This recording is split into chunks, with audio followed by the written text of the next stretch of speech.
Chahi asigi me kunipana mandi jun ahumda kuki khutlai paiba singna Kakching district ke Sero amadi Suknu da leiba maitai singi yum sing mai thaba amadi nongmai kapsinduna amang ata thokhan khraba matung miyamna mai tha khraba maitai Khul singa thangnana leiriba Kuki Khul Singda Assam Rifles na barbed wire khajillubadagi miyamgi oiba chauba Erang ama Thok-Lamgadoure Assam Rifles ki thawong aduma Kuki singi mi changbani haiduna miyamna khongjang changsinkhre hiram asigi matangda Impact News ki reporter Musuke Langbamdagi akhanna ba paudam ama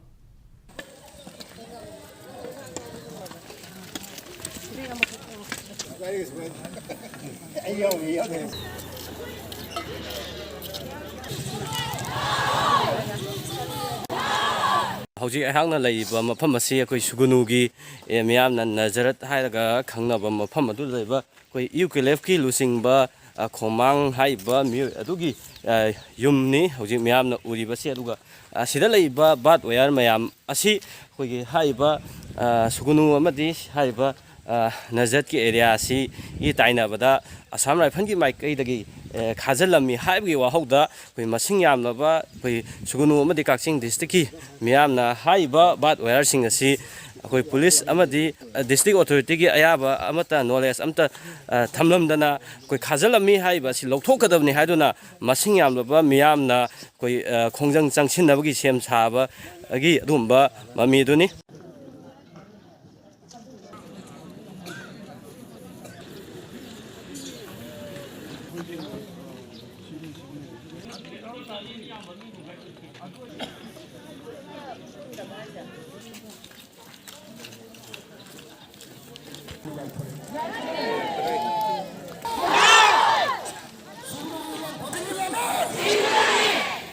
Tungdu leitana yamna santi ona leramba Manipur have lamche matak makha onthoktana mi lising humphum drama lanjen naraga kuki sungai mitei sungai loina wahali base makhoi na thon mane maramaduna makhoi ge vision ase aikoi toge thadhoge adri ge aikoi na lana malem che sandokre myam chu akoi lale haiba pot ama haidragadi sugunu ge area ga muktadi August ke tang kun ga tarukta chauba mifam dana asugumba Kuki singsina akoi da changke amuhanna mai ge khunchil changi haitade they should apologize formally not only to the world but particularly to the Meitei community also aduna adugumba akoi condition khara thamgani duga wari sanagani aduna moi ga juma vision plan che loina abandon tawba langre haijaba aduma yaudragade ngarang khaktana nanganda lo na sorin thilama nongalaga akoi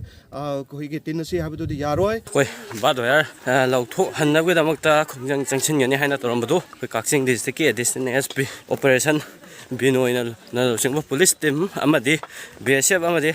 Assam Rifle gi maikai da koi khongjang changsin yani haina tomba maira paibi singa koi wari sanar matungda koi makhoina haiba badwar singadu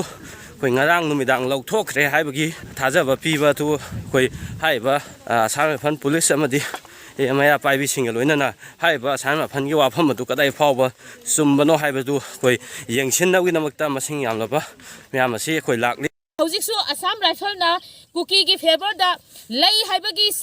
mayam ama akhoi da pen da ba lei khibani na makhoi na hojik phane amna leite akhoi neutral ni hairaga su akhoi na chingnaba thajadaba adumak lei aduna maram orakanda makhoi na akhoi gi state police da akhoi gi state authority da district concern authority da pau piram dana makhoi na ba waya thamjanba da akhoi na ngasi tawriba movement retaliation se aduna ni haiba se akhoi press media gi thongda Manipur miyam da Manipur gi state government da central government da akhoi masugunu gi praja amadi district level gi leiriba nupi mayam na sigi wafam ze akhoi press media pham da thamjagi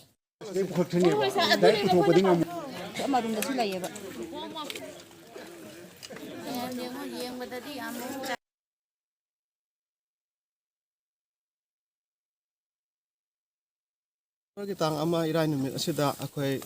district sigi lairiba mera paibu kya ama lakana sugunu da akhoi henji Assam Rifle na inform tawdana makhoi gi oiba one sided khakta da Kuki bu amuk saugatpa yabagi utpo gi mong da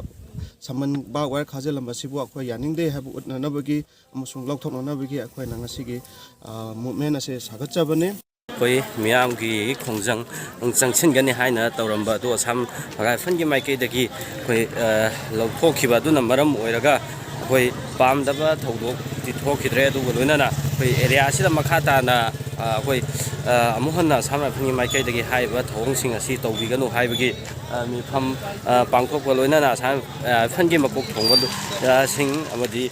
Kakching district police ꯑꯃꯗꯤ ꯁꯨꯒꯨꯅꯨ ꯑꯃꯗꯤ ꯀꯛꯆꯤꯡ